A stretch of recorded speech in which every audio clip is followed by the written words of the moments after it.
If Crimea becomes unsustainable, if it is no longer possible to maintain the occupation of Crimea because Ukraine is steadily squeezing it, is reducing its fuel supplies, is making it untenable, then that, after all of the prestige that has been invested by Russia in holding Crimea, is going to be a major setback and something it'll be impossible to explain to the Russian public.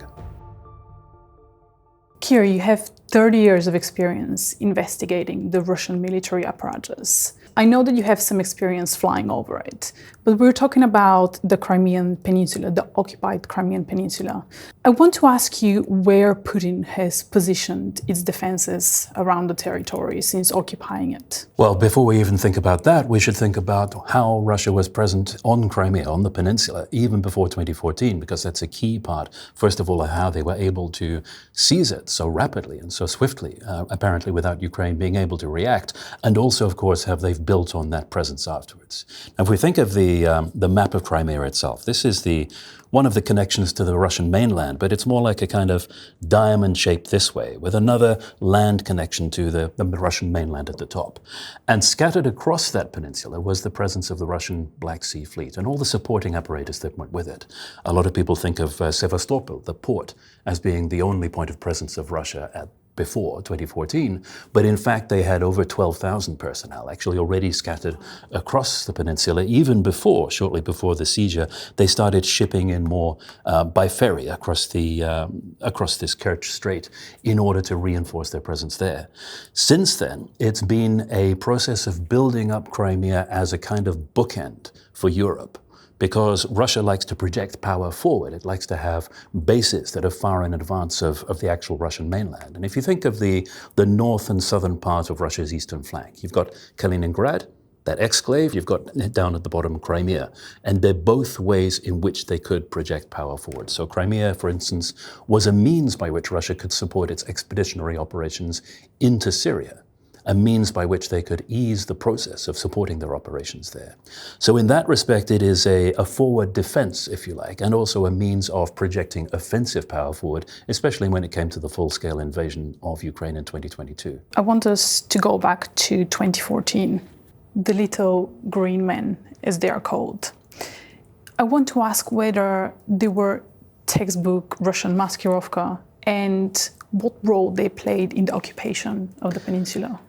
Well, textbook maskirovka in the sense of pretending you're doing something different to what you are, or camouflaging it, I suppose you could call it that, but it was really very simple. Russia managed to move to Crimea a large number of additional personnel, Marines, Special Forces, paratroopers, who could then move out onto the streets to take key points at a time when they decided that it was time to move and capture the peninsula overall.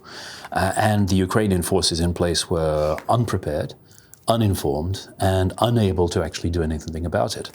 The other nickname that these folks got in 2014, little green men, they tended to be called in the West, but вежливые люди, polite people, because they behaved differently to how Russian forces had in the past. And they looked different as well, which confused a lot of people. The previous year, in 2013, I'd watched the rehearsals for the Victory Day parade in Russia. And it was initially confusing because I saw troops dressed like this in new vehicles, new personal equipment, things I'd not seen before. I wondered at first if it was a foreign army.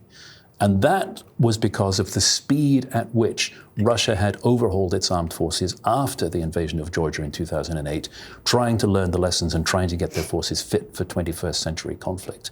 So when these people appeared, it surprised people who were expecting Russia, A, to look in a different way, and B, to behave in a different way.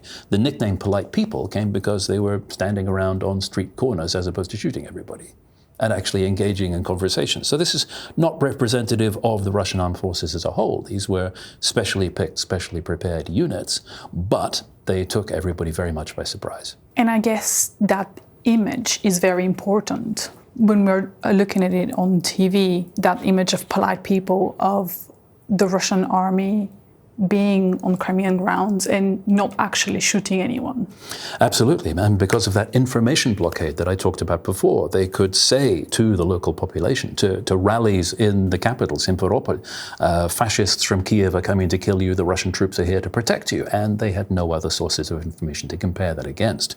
So the overall nature of this holistic operation, to first seize the information, first then swiftly seize control of all of the key points like the parliament, like telecommunications, like surrounding the Ukrainian military installations, meant that there were very, very few options left for opposing it. But of course that had a legacy. People looked at this, and 8 years later, in the run-up to the full-scale invasion in 2022, there was an assumption that was far too widespread that this was representative of the whole of the Russian armed forces, that they were now all efficient, switched on, well-equipped, not corrupt, able to move swiftly and carry out their tasks as efficiently as a Western military would, which of course contributed to the myth that Ukraine would collapse overnight and the Russians would move in more or less unopposed. Allegedly so. This was a very important picture for you for us to have, and I was hoping that you could explain why, and specifically what we have here. Yeah, certainly. If we think back to the time of the seizure of Crimea and the reasons why these folks were given nicknames like Little Green Men, the Western news media overall were completely blindsided by the fact that Russia would say these aren't Russian troops and didn't know how to handle it. So the myth evolved that actually there was some kind of very clever deception campaign, that Russia had done something very sophisticated and convinced the world somehow that that these, simply because they didn't have national insignia on their uniforms, were somehow cunningly concealed as something different from Russian troops, which was not the case at all. Because anybody that was watching closely what was happening, and that included journalists embedded within Crimea who had the close-up view of exactly what was happening, knew precisely who these people were, where they had come from, had watched them arrive, and were reporting back to their newsrooms in Western capitals, in London, in Washington, in Brussels, wherever, saying, these are the Russian units that are taking over Crimea. But then those newsrooms, because at the time they were so unaccustomed to Russian disinformation and Russian information campaigns, compared that with the Russians saying, well, actually, that's not us, and didn't know how to deal with it. Hence the myth arriving that nobody knew who these people were. But we knew very well, partly because of instances like this. Here's the body armor of one of these so-called Little Green Men. There's his name tag on his body armor, where it's got his number, his rank, which is Guards Private, and his name and initials, which makes it not terribly hard, even back in 2014, to figure out where he's been on social media, where he's come from, and when he says, oh, we're all being sent to Crimea. Russia managed to manipulate the West so well to not actually do anything about the occupation of Crimea. How did it achieve that? Well, in Crimea in 2014, there were actually very few options that the West had. So how could you deter something that is effectively happening before you have time to react? It didn't help, of course, that all of the successful mythologizing that was perpetrated by Western media suggested that actually Russia might not necessarily be to blame. But there was also the point that Ukraine itself was not in a position to resist because of ongoing political turmoil in Kiev at the time, the swiftness of the operation, and the way in which Ukrainian forces were effectively surrounded and blockaded in their own bases. Not a great deal that could have been done. That's a very different situation to what we had in 2022, where it was clear months beforehand what Russia was planning to do, and Western countries made an active choice not to support Ukraine, to go to Moscow and say, we know exactly what your plans are, but also we're not going to do anything about it, and effectively give a green light to Putin. There were discussions before February 2022 of the ways in which support could be offered to Ukraine in a way that might be intended to deter Russia, but all of them were declined, in part because of the enormous success that Russian propagandists had had in convincing the Biden White House that confronting Russia was a shortcut to nuclear war. That constrained not just the response to Russia's plans for invasion in 2022, but also the support for Ukraine in fighting for its survival ever since. Hindsight is a great thing, and I know that this is a conversation we and you have had on several occasions. If the West had in any way interfered and Crimea wasn't occupied by Russia, do you think that we would be in the situation that we are right now, where Russia has launched a full-scale invasion of Ukraine? Well, first of all, let's reiterate, it would probably not have been possible to do anything to prevent the operation in Crimea. Very different from 2022, when there were certainly options available and options being discussed at the time. We don't need hindsight to look back at that, all of which were discarded to allow Russia to proceed. But we should look at this really in the broader period of history, and not just one, but multiple opportunities that were missed to set boundaries for Russia and say the program of imperial reconquest, of regaining the empire, actually is not something which is acceptable in 21st century Europe and has to stop.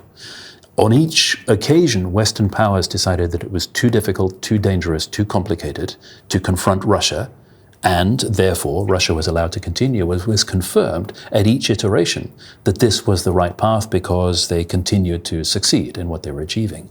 And that's why we rely on Ukraine, if at all possible, to deliver the first post-colonial defeat to Russia, because it is only that that is likely to change Russian attitudes in the long term. Taking us to 2022, obviously a big surprise, but a few months after the full-scale invasion, we started seeing attacks, Ukrainian attacks on the territory. What are some of the most substantial attacks we have seen on Crimea? Well, again, let's be careful calling 2022 a big surprise, because after all, it came at the end of months of warnings that this was exactly what was going to happen. And by the end, even people who were skeptical to begin with, like me, could see the signs. By about mid-January of 2022, it was very obvious what was going to happen. Not just the military buildup, but also the metadata, the other things that were happening. The final point that made a lot of people convinced that the invasion was about to happen was Putin bringing his yacht back from Hamburg, where it was being repaired. He didn't want it to be subject to sanctions, so he moved it out of the reach of Western powers, and we thought, yep, plainly Russia is ready to go. But then, of course, you have a situation where a large part of southern Ukraine is under occupation, in addition to Crimea, which had been under occupation since 2014. And we did very early on see the start of the Ukrainian campaign to reduce the defenses of Crimea, targeting the air defenses, targeting the warships that were stationed there, of course, as a key part of Russia maintaining its Black Sea Fleet presence in Crimea, really a long time before it looked as though Ukraine might be able to undertake any serious offensive operations. So it's been a long, slow, steady, methodical process by Ukraine, making Crimea indefensible. So, for example, we have seen so many drone attacks. Were any of them particularly substantial in reducing Russian defenses? Well, they've all been substantial in their own way. And some of the most striking ones early on were the attacks on Russian air defense systems, which, if you read the Russian description of their capabilities, were supposed to be proof against all of these kinds of attacks. So simply the demonstration that they were not as invulnerable and powerful as they were described was an indication very early on that Ukraine was not just a passive victim, was able to take the initiative. And of course, as Ukraine has developed its own technologies for striking deep behind Russian lines, those attacks have become more significant, broader, larger, and doing more damage to Russia, because of course Ukraine has had to develop its own capabilities for that deep strike after the coalition that was backing Ukraine decided that it was not going to provide, or if they were going to provide in very limited numbers and with restrictions on them. So Ukraine has found its own means of targeting the rear areas for Russia, like Crimea, like the other occupied territories. From memory, are there any attacks that we could pinpoint on the map just to show our viewers? From memory, no, but then if we were to pinpoint them on the map, it would look like the map had measles, because Ukraine has been targeting right the way across Crimea and, of course, beyond, well into the logistics chain, which, if you think about the map of the occupied territories beyond Crimea, there is a land road and that runs actually back to Russia proper. And that is what Ukraine has been targeting recently, making it very hard to bring in supplies, particularly fuel, to keep Crimea running. And that, of course, runs both through over the Kerch bridge, the bridge that was built by Russia after 2014 so that there was a more viable connection with the mainland, and the peninsula, which is roughly here, And the land part of it is only about 40 kilometers wide. You've got rail lines going through there, you've got a road line going through, and an isthmus which also carries some road traffic, but all points at which Ukraine can interdict traffic very easily. We're talking about the unique geography of the peninsula. How is Ukraine using this unique geography that obviously Ukraine is very familiar with to make it undefensible for Russia? Again, it comes down to those choke points. And of course, initially, that unique geography worked against Ukraine. When Russia was easily able to seize Crimea, it was partly because of that isolation, and partly because even not just the physical geography, but the communications topology, the internet topology, meant that they were able to completely cut off Crimea from information from the outside world. So again, that narrow isthmus that you have round about here carried the telecommunications cables from the mainland. And in Simferopol, the capital of Crimea, which is roughly in the center of the diamond, there was an internet exchange point which Russian special forces like these, with telecommunications engineers embedded, took over at a very early stage in the seizure of the peninsula, after they'd spent the previous few weeks taking over legacy media like print, like television, like radio, so that by the time they moved out onto the streets, people in Crimea didn't have any source of information at all about what was happening in the outside world because it was all controlled by Russia. And that was one of the things which Russian military thinkers said was a big contributor to the fact that they had this huge geopolitical success with only a few shots fired and only one fatality, and that was an accident. So they thought that if you could isolate people like that in the future, this would be a huge factor in their success in their next objectives. Now, of course, that comes back to the uniqueness of Crimea and the way it is so easily isolated because there are so few single points of failure, whether it's transport, whether it's communications. And those come back to the Kerch Strait and that isthmus, the Perikop isthmus going to the mainland as well. They are both points of vulnerability, and they are things that now that Ukraine can exploit instead of Russia. Is this in any way a strategic trap? Is this something that Putin is aware of? I know that we have seen attacks on the Kerch bridge. Was this something that Russia was in a way expecting? Well, those are three very different questions. Is it a strategic trap? Potentially, yes. Ukraine has been working very hard at turning it into one, simply because it's a point of vulnerability for all the reasons that we've already talked about. And yes, this would have been clear from the very early stages of the occupation of Crimea, because it is not a self-supporting area. It was reliant, for example, on water supplies coming from the Ukrainian mainland. So that had to be negotiated with Ukraine after Russia had seized a territory that wasn't able to support itself in terms of water. So those transport links that Russia focused very early on was the road and rail connection across the Kerch Bridge, and of course becoming very much easier after Russia seized the hinterland as part of its full-scale invasion of 2022. So yeah, there is a potential trap there, and of course it is one of the long-term aspects of Russia's vulnerability to Ukraine's plans to make it plain that to ordinary Russians that they are losing the war. If Crimea becomes unsustainable, if it is no longer possible to maintain the occupation of Crimea because Ukraine is steadily squeezing it, is reducing its fuel supplies, is making it untenable, then that, after all of the prestige that has been invested by Russia in holding Crimea, is going to be a major setback and something it'll be impossible to explain to the Russian public. I'm definitely going to ask you about this prestige, as you say. But first, I want to ask you about what Putin once said about this sophisticated, impenetrable S-400 dome that protects Crimea. How accurate is that? Well, it's not just S-400s. It's not just that anti-air and anti-missile system. There has been a cult, a mythology, if you like, that has built up around Russia's systems for A2AD, anti-access and area denial, the means by which Russia would stop adversary forces operating in or moving into an area that they wanted to interdict.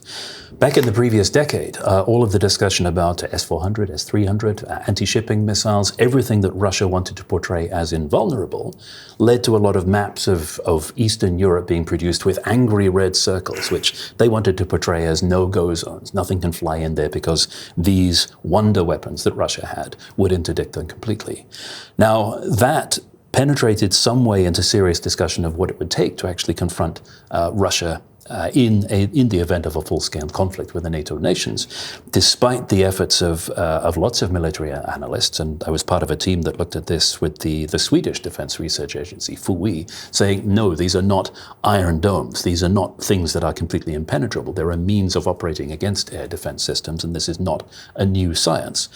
And in spite of all of that, it took the aftermath of the full-scale invasion to demonstrate that Russia's weapons were not so perfect, were not so invulnerable, and in fact there are means of defeating them. And that is what Ukraine has been demonstrating ever since, not just in Crimea, but actually across the occupied territories and into Russia itself, where air defense is simply not coping with the means that Ukraine has developed to attack. I was hoping that we could talk about the first attack, the first Ukrainian attack on Crimea since the start of the war, and that is the trunk bomb explosion of the Kerch bridge. And we have seen the explosion on multiple videos, and I want to ask why this was so important at the time. Well, we probably shouldn't call it the first attack on Crimea, because this was part of an ongoing campaign of reducing Crimea's defenses, targeting air defense, for example, as we talked about. But it was certainly the high-profile, spectacular means of striking at that lifeline that Russia had built specifically to keep Crimea connected to the Russian mainland. In some ways, it was a surprise that it hadn't been hit earlier, but Russia recognized the importance of this connection across the strait there, and had put in place not just conventional defenses, but things like radar decoys on buoys actually floating in the strait to try to prevent any guided weapons actually attacking the bridge. So what Ukraine did was, as they did later in so-called Operation Spiderweb last year, they got a truck from actually inside Russia itself, packed it with explosives, and sent it off the bridge, and then exploded it when it was halfway along, which did not destroy the bridge, but caused serious damage to it. And the impact of that today is that road traffic across the bridge is severely restricted. There's only a certain amount of weight that they feel is safe to put across it. And that too is one of the means in which Russia is being choked in its control of the peninsula, because all the way along the immensely long land route that leads to this, Ukraine is able to strike at military logistic systems, at fuel bowsers, at anything else that is keeping the peninsula going. And then, of course, at either end of the Kerch bridge, you have vast queues of traffic waiting to get across, in exactly the same way as you do as the isthmus to get to the Russian mainland up at the north here. So again, that fact of there being choke points, there being single points of failure for logistics in and out of Crimea, is something that has worked in Ukraine's favor for trying to make the occupation unsustainable. I don't want to expose you, but you've got a stamp for it, right? I do. But I want to ask you about your time as a trained pilot. Can you tell me a little bit about that and how you flew over Crimea? Well, that was a very, very, very long time ago. How long time ago? Well, if anybody goes far enough back to remember the Cold War, that was the time when the Royal Air Force very kindly started to teach me to fly, giving me the basics, but then peace broke out and they didn't need any pilots anymore. So instead, I went off and did it in Crimea, arranging for Western pilots to come and play with the aeroplanes that they had heard about but never seen, because they were exotic and behind the Iron Curtain. So in Crimea, we had an operation working with local pilots using Yak-52s, which people might have seen on videos from Ukraine today, the ones where it's a propeller aircraft and in the rear cockpit you can have somebody with a shotgun shooting down drones. Okay. And then peeling off and diving away. So tremendous fun to play with. Lots of hours put in by the pilots that we brought over to places like Planerskoye. Planer means glider. Planerskoye was the old name of what is now the beach resort, famous beach resort in Crimea called Koktebel. And flying around Crimea, avoiding the military areas, but still getting quite familiar with the geography there, so that when it came to not only the seizure of Crimea in 2014, but also now the campaign to recapture the peninsula, some of those place names, some of those airfields, some of those cities are really quite familiar from a long time ago. Whenever you're reading about attacks on Crimea, is there like a little ping in your brain? You're like, oh, I remember flying over there. Well, not just the place names, but also some of the challenges that Russia is facing now, ironically, was similar to the challenges that we were facing while trying to keep flying operations going in Crimea. Because at the time, Ukraine was under a fuel blockade. Russia was trying to punish it for trying to be independent. And so if you wanted to get aviation fuel into the peninsula, you had to effectively smuggle it across the more or less non-existent border, bring a Bowser down from Moscow. And then, of course, because that's the only fuel you've got, you run the vehicles on aviation fuel as well. So stopping the engines is quite a challenge. You have to stall them to stop it. But all of that is the same kind of challenge that we see now in Crimea, with these immensely long queues of people trying to find fuel and actually going across the Kerch bridge quite bravely to go deep into the Russian hinterland to try to find somewhere to fill up their vehicles, their canisters, whatever they can to bring fuel in.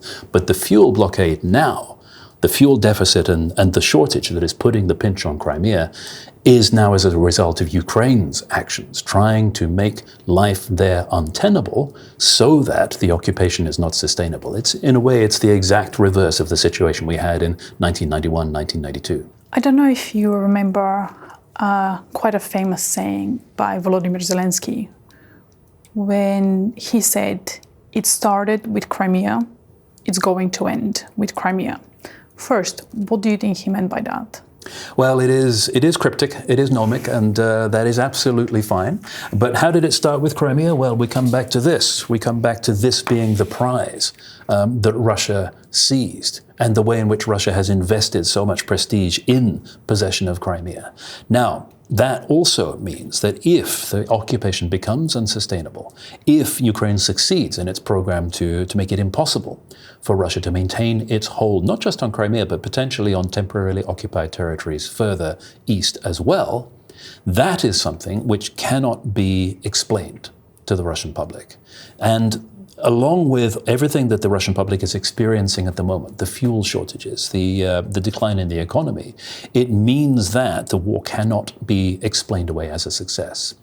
More or less any time up until now, Putin had the option of freezing the conflict and saying our objectives in Ukraine have been achieved, it has been demilitarized, denazified, and therefore we are calling a halt. And of course that is a race to rearm, so Russia can rebuild and get ready for its next move. If Crimea has to be abandoned, that is no longer possible. And it is no longer possible to present what Russia has experienced as anything other than a defeat. And that in itself will be a major Ukrainian success. Do you envisage, because you know the Kremlin so well and you know the mind of Putin so well, do you envisage that he would ever abandon Crimea in this war? Well, we should be careful of anybody that claims to know the mind of Putin or to know the internal... I claim that you know the mind of Putin very well. I think I know enough not to state too confidently what Putin is thinking at any one moment, or indeed what conversations are happening behind the Kremlin walls. That's something that we cannot possibly know. Would Putin voluntarily give up Crimea? Absolutely not.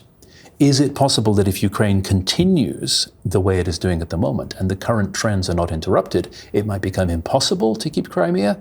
Yes. Do you think that we will see the peninsula in the hands of Ukraine again anytime soon? Anytime soon is also, fortunately, very vague. Let's not forget that this has been a 4-year campaign to get us to this point, for Ukraine to regain the initiative and to start to pressure Russia and put Russia on the back foot. So we shouldn't expect miraculous overnight results. But as I said, if the current trends continue, yes, it is going to be very, very difficult for Russia.